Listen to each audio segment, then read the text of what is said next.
Welcome to our webinar, Advancing Polymer Solutions with the ExoMatter platform. My name is Claudia Remlinger. I'm the head of growth at ExoMatter here, and I'm very happy to welcome you to this webinar. And more people are dialing in as we speak. That shouldn't stop us and shouldn't distract us. So first of all, some housekeeping rules. Just be aware this webinar is being recorded. After the meeting, probably later on today or early tomorrow, I'll send you a link to the recording. If you like, please request from me also the slides, which I can send out as a PDF, but I think usually people are fine when they see the recording. If you have any questions, we're very happy to answer them. Please use the Q&A button in your Microsoft Teams panel.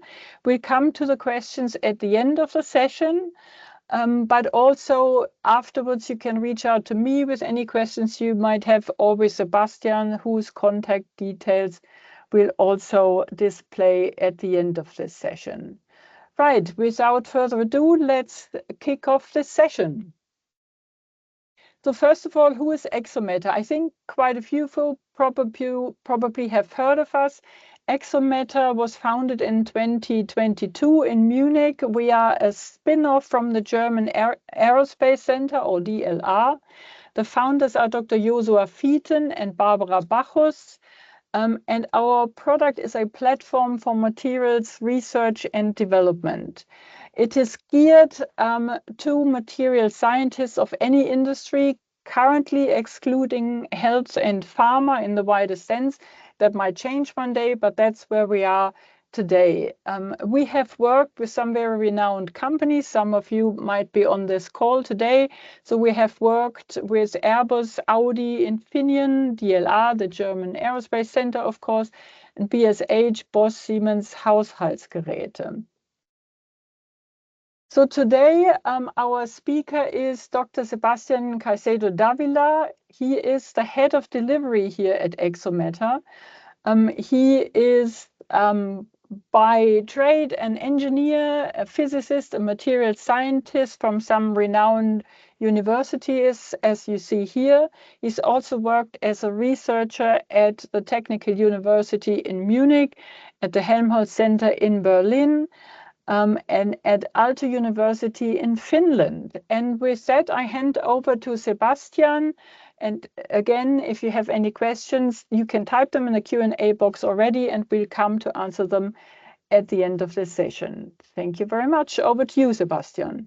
Thank you very much, Claudia. And thank you all for tuning in today and for your interest. And you're very welcome to this webinar today. So today I want first just to put some points in the agenda of what we're going to talk about today. So first things, I'm going to introduce some of the industrial applications of polymers and what are the main challenges for polymer development in industry. I'm also going to give a brief overview of computational material science and how it is changing industry currently. Finally, I'm going to give a little bit of a nutshell on the specific technique that we at ExoMatter are using for molecular dynamics, for polymer simulation, which is molecular dynamics. And I'm going to present a use case in which we're screening thermomechanical properties of some polymers for one specific application that we're going to see. And finally, I will summarize what are the benefits of this computational screening specifically for your industry. And I hope you can relate to this topic a little bit. First things first, as Claudia mentioned, we have our software platform, the ExoMatter dashboard. And for the ones of you that were already in the webinar by Josua, you already have some familiarity with this ExoMatter. So basically what we have here is in the dashboard, we have a set of materials that you can screen out. We present all the material candidates in a table-like form, in which you can see the different properties of them. But the added value of ExoMatter is that we have something that it's called the ExoMatter score. And in this ExoMatter score, you can basically screen out materials which are the best material for specific applications based on several different properties that you can actually tune in with these weights of the different properties. So that's basically how you use the ExoMatter dashboard to select materials. In this case, we're showing here a basic example of a inorganic materials, but we're going to see how does that work for polymers. Now, who is behind the science of the ExoMatter dashboard? As you can see, we have a very diverse team from different nationalities, different genders, and different backgrounds, which is very important because this diverse team promotes great ideas and great science as well. Now, let's go a little bit more into the technical part. So what are the polymers applications in industry? So these macromolecules, these organic macromolecules have very different applications, very different industrial applications. We can go from automotive and aerospace for lightweight and thermally stable high-performance coatings, for instance, also with textile, in which you want fabrics with very specific thermal applications. And of course, they have to have some standards of mechanical strength. You also have applications in healthcare for implants or for coatings, in which we go from not only thermal stability, but also biocompatibility, etc. We also have applications in construction for durability, isolation, and for instance, thermal insulation. We have also applications in electronics, also for heat resistance, dielectric applications, isolation of microchips, etc. And we also have a lot of applications in packaging, in which you want to have thermally stable and durable packaging for food applications, for instance. But in all these industries, we have some challenges in polymer and research industry, in research and development. Well, most common here are the unsuccessful and cumbersome synthesis, which is common to all of us that have ever worked in a lab with the polymers. We have a inconsistency in literature, so we have very different sources which can have very different values for basically the same composition. We have some imprecision of the empirical approximations that are used to work with polymers. And we also have incomplete data sets from databases, and also just very scattered information. And directly in the lab, we have some other challenges where chemical toxicity of the chemicals that we are working with. We have very, very costly non-standard analytics, specifically for the last candidates. And that's actually a problem because since the properties depend on the polymer composition, usually we have a top-down approach with trial and error. And this can increase the cost of polymer research and development quite a lot. Now, what is computational material science? So basically, computational material science uses computer simulations to predict and estimate properties of materials. And this basically combines physics, chemistry, and engineering.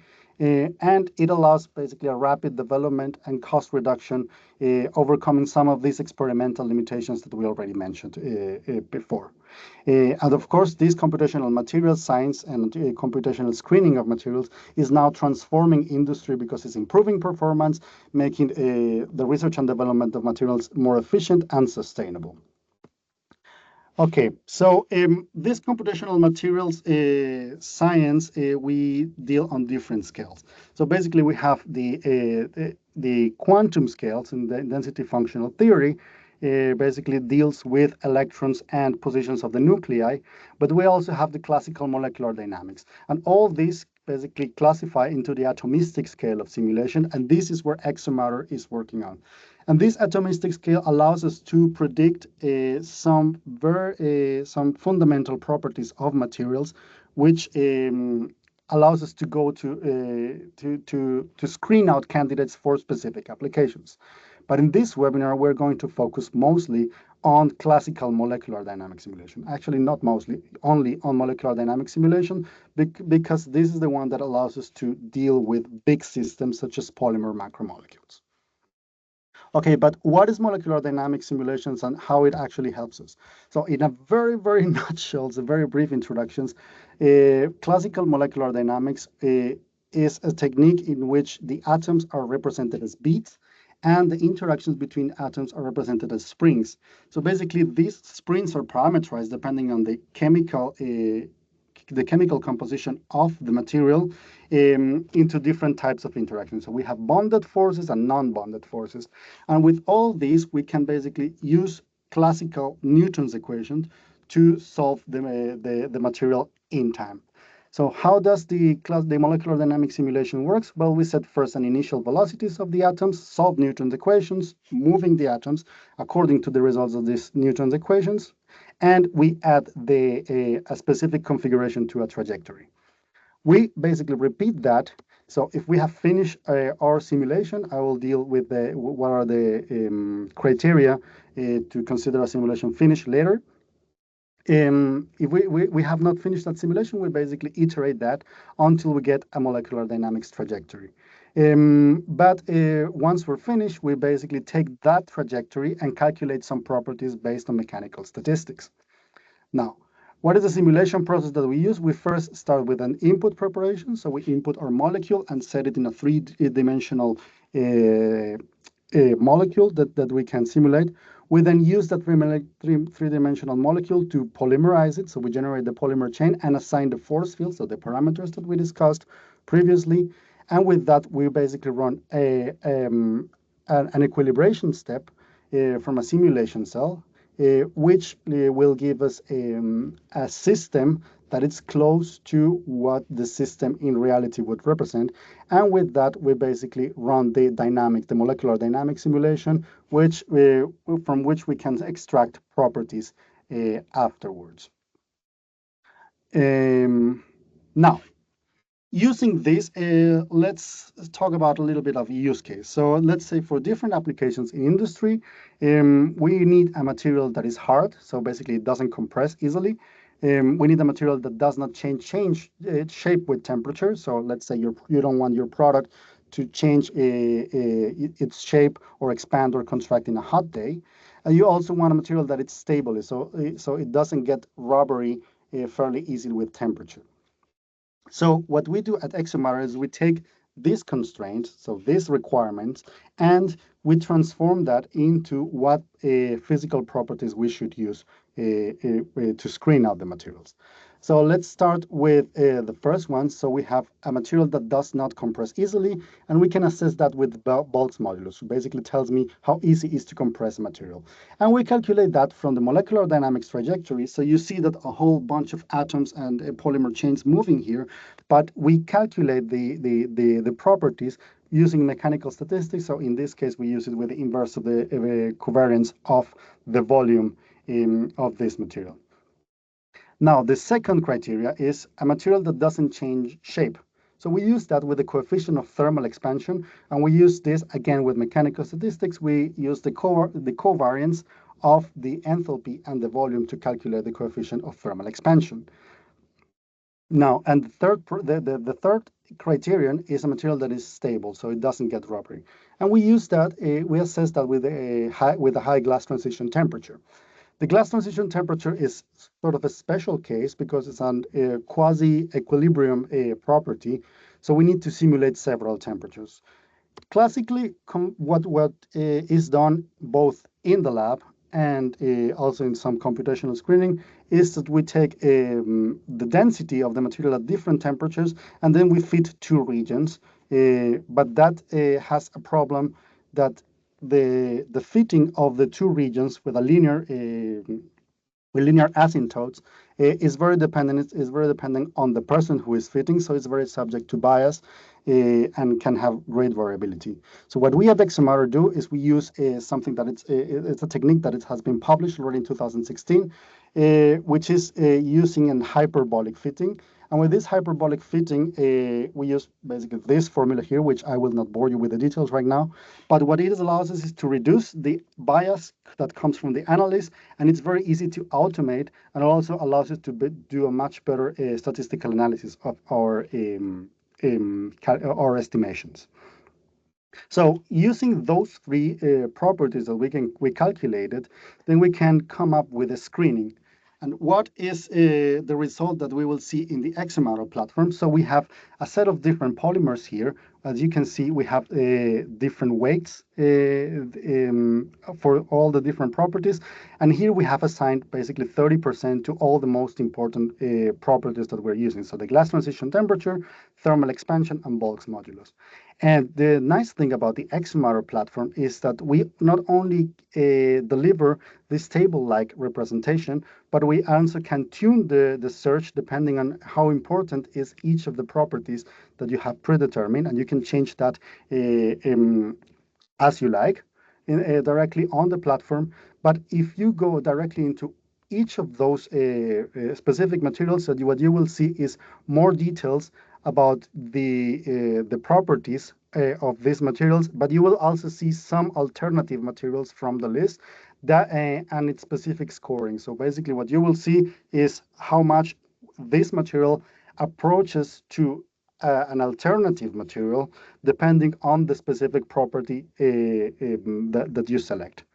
Furthermore, we also provide extra information. So basically, in this case, the density for each of the temperatures that we have calculated. So you will have a full picture of the material and the properties that we have calculated. And with this, you can basically screen out which material and material alternatives will be the most suited for your specific applications. Now, with that, I want to briefly summarize what are the benefits of computational screening for the polymers industry. Well, the first thing is that you have an optimized setup. So conventionally, without ExoMatter in the lab, you will have to optimize the synthesis and optimize the molecule specifically. You have to do some testing. And then if that doesn't work, then you will have to repeat the whole process again. With ExoMatter, what you will have is only a cycle of optimization and simulation of the different polymers, and then you can try the best candidates directly on the lab. That leads, of course, to time savings. So basically, what you can save is up to 6 to 12 months. That's an estimation of savings for other industries, but we will see that it could be way larger than that. So that's the total time savings. Of course, what brings that time savings, so since we're minimizing the extensive testing of characterization, that will bring immediately a reducing of the materials and labor cost. So you will have to invest much less, and you will be saving money and reducing the considerable investment from, this is roughly an estimation from different sources, 500K to several million euros for new polymer materials, down to a fraction of those values. Good. Another benefit that you will get from this computational material screening is a consistency for the properties that you're getting. So whenever you go into literature, you will have different sources that we discuss that have different values for basically the same material. But in here, what we're having is, since we have a computational model that is based on consistent and similar parameters, this will bring you some consistency in the results that you're getting. So you will know that at least the results from your computational screening are comparable, and that will help you, of course, to make much better informed decisions at the end. And of course, with the ExoMatter platform, what you will get always is a customer database that is specialized for you. With that, I just want to recap. So here we basically have explored what are the benefits of computational materials science and materials screening for the polymer industry, and how it can help advancing the development of polymers or new polymers in industry. And of course, the key takeaways that I want you to get from here is that the efficiency of the method, the cost effectiveness, and consistency and predictability that computational materials screening with the ExoMatter dashboard will offer to your specific solution. And with that, I want to thank you very much. And just to add to Sebastian's presentation, thank you very much for that. Vielen Dank, I was going to say. So if that was of interest to you at all, the next steps usually are with us. Contact me, contact Sebastian, but probably easier to contact me. ExoMatter is usually offered in a SaaS model. That means there's an annual subscription fee. The amount of the fee depends on what exactly your search is, what you're looking for, how large the team is that you want to give access to ExoMatter, and what CPU hours are being used to help you with your inquiry. And then you'll get one of Sebastian's teams by your side to guide you through working with ExoMatter.